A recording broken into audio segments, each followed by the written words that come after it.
On pourra faire tous les beaux discours que l'on veut, mettre la parité à toutes les sauces, profiter de la journée de la femme pour emballer les plus beaux discours. La vérité, c'est que l'égalité homme-femme n'existe toujours pas aujourd'hui dans notre société. Bonjour Françoise Gris. Bonjour. Vous êtes chef d'entreprise, vous avez dirigé IBM France, Manpower, Pierre et Vacances et vous êtes l'auteur de Women Power, Femmes et Patrons aux éditions du Rocher. Vous êtes d'accord, l'égalité homme-femme, ça reste un leurre aujourd'hui en France? Alors on va pas dire un leurre, en tous les cas une conquête pas terminée. On va se dire qu'on est dans un mouvement, qu'on a fait des progrès, mais enfin il y en a pas mal à faire encore. Alors avant-hier, on parlait des écarts de salaire chez les cadres à poste et profil équivalent. C'est 8,5% de moins sur la fiche de paye d'une femme que celle d'un homme. Pourquoi vous qui avez été patronne n'arrive-t-on pas à régler ce problème? Bien parce qu'on a toute une série de mécanismes ou de comportements qui amènent à cette situation. Le premier des facteurs, ce sont les congés de maternité. Bien souvent, à l'occasion d'un congé de maternité, une femme passe son tour des augmentations. Et ensuite, s'il n'y a pas un mécanisme pour rattraper, eh bien, ce petit écart devient cumul dans la carrière. Puis le deuxième facteur, il est comportemental. Les femmes ne réclament pas. Ah, les femmes ne demandent pas. Beaucoup moins. Ne demandent pas assez. En tous les cas, moins. Et pas assez. Et les hommes le font. Et voilà. Et donc, si on n'y prend pas garde, on a des écarts de salaire, effectivement, qui demeurent dans la carrière. Et vous, dans les entreprises que vous avez dirigées, Françoise Gris, vous êtes parvenue à réduire les écarts? Bon, en général, les patrons cherchent juste à augmenter personne, mais ça peut être une vue de l'esprit. Mais non, bien sûr, toutes les grandes entreprises, je crois, aujourd'hui, ont mis en place des systèmes de rattrapage, et quand on a son enveloppe d'augmentation de salaire, on en dédie une partie. Mais vous y pensiez, au rattrapage. Vous disiez attention, là j'ai cette enveloppe globale, il faut que j'en donne un peu plus aux femmes. Aujourd'hui, dans la plupart des grandes entreprises, c'est devenu un mécanisme. Mais il y a beaucoup de plus petites entreprises dans lesquelles ce n'est pas le cas. Alors Françoise Gris, est-ce qu'aujourd'hui il y a des métiers qui sont plus réservés aux femmes et d'autres aux hommes?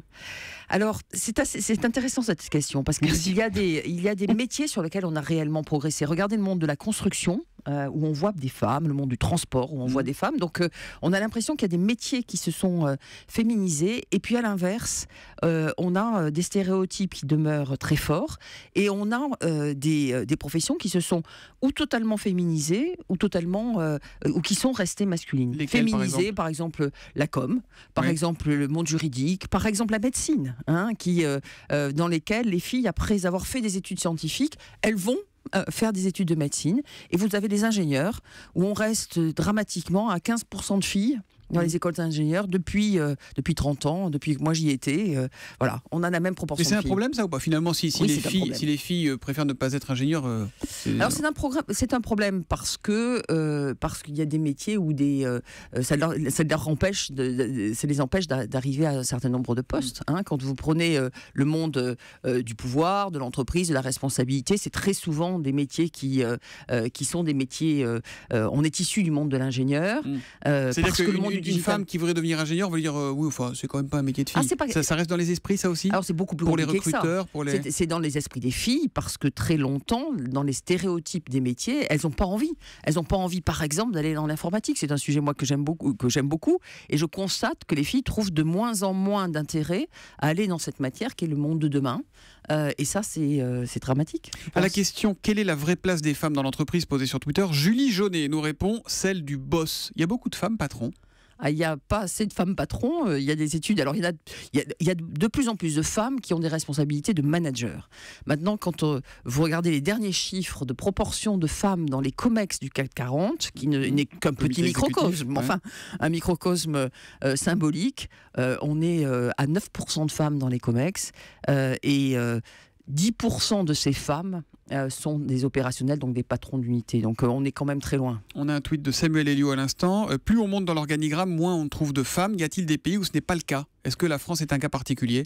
Est-ce qu'aux États-Unis, par exemple, on est un peu plus ouvert? Alors, la France n'est pas un cas particulier, et partout, le monde du pouvoir dans l'entreprise a été un monde masculin. Mais par contre, il y a des pays qui ont démarré plus vite que les autres pour changer la donne. Et les États-Unis ont démarré plus largement il y a quelques années. Et donc, on voit plus de femmes patrons de très grandes entreprises. Est-ce que l'école nous prédispose, les garçons d'un côté, les filles de l'autre? Oui, alors c'est un sujet important parce que effectivement c'est difficile à rattraper, et on sait, et on a fait des études, les filles sont moins bien notées ou moins bien perçues dans les matières scientifiques, par exemple. Il y a une étude dont nous parlait Virginie Salmen tout à l'heure dans le journal de 6 heures qui révèle que 80% des femmes salariées considèrent qu'elles sont régulièrement confrontées à des attitudes ou des décisions sexistes. Vous, c'est un problème auquel vous avez été confronté dans votre entreprise avec vos femmes salariées ? Alors, le sexisme est un sujet compliqué parce que la sensibilité de chacun y joue. Puis on y met tout et n'importe quoi. Regardez, moi hier, j'ai été frappée. Jean-Vincent Placé a posé avec une poule. Avec la poule, oui. Pour expliquer et lutter contre le sexisme des politiques. Moi, cette photo, elle me gêne. Je suis pas chochotte, mais voilà. Il n'empêche qu'il compare de nouveau les femmes avec des poules. Donc c'est un sujet compliqué. Maintenant, oui, bien sûr, toutes les femmes subissent plus ou moins un certain nombre de choses et puis s'en sortent avec beaucoup d'humour en général et puis un peu de pugnacité. Voilà, c'était une opération menée par Marie-Claire. En fait, c'est en réaction à des députés qui avaient fait la poule. Bonne intention. Voilà, mais mauvaise réalisation. Excusez-moi, mais est-ce qu'au niveau du licenciement, est-ce qu'on est plus doux avec les femmes ou est-ce qu'on a la vie moins facile? Comment ça se passe pour nous vraiment? Alors je ne crois pas qu'il y ait... On vire moins facilement une femme? Alors, il y a toute une série de... La loi en France, notamment sur des plans sociaux, protège un certain nombre, en tous les cas, les mères de famille. Mais non, honnêtement, je ne crois pas qu'il y ait de... Je n'ai jamais vu de chiffres sur ce sujet-là et je ne crois pas qu'il y ait des traitements différents. Non. Dernier tweet de Pauline Gradiani qui cite Elisabeth Badinter. C'est d'abord dans la famille que se créent les conditions de la parité? C'est aussi dans la famille parce qu'effectivement, les mères ont un rôle absolument crucial pour que leurs filles ne culpabilisent pas ensuite dans la combinaison de leur vie personnelle et de leur vie professionnelle. Et le dernier message, on va le prendre pour nous, Europe 1. Il est signé de Valchaud. Quand une femme a présenté Europe 1 Matin la dernière fois, c'est partout pareil. Mais en même temps, Europe 1 Matin, le pilier d'Europe 1 Matin, c'est Julie qui n'est pas là aujourd'hui et c'est Sophie qui assure brillamment son intérim. Un demi-pilier, quoi. Merci beaucoup Françoise Gris d'être venue en direct sur Europe 1 ce matin. Je rappelle que vous êtes l'auteur de Women Power, Femmes et Patrons, publié aux éditions du Rocher. Merci, bonne journée. Merci.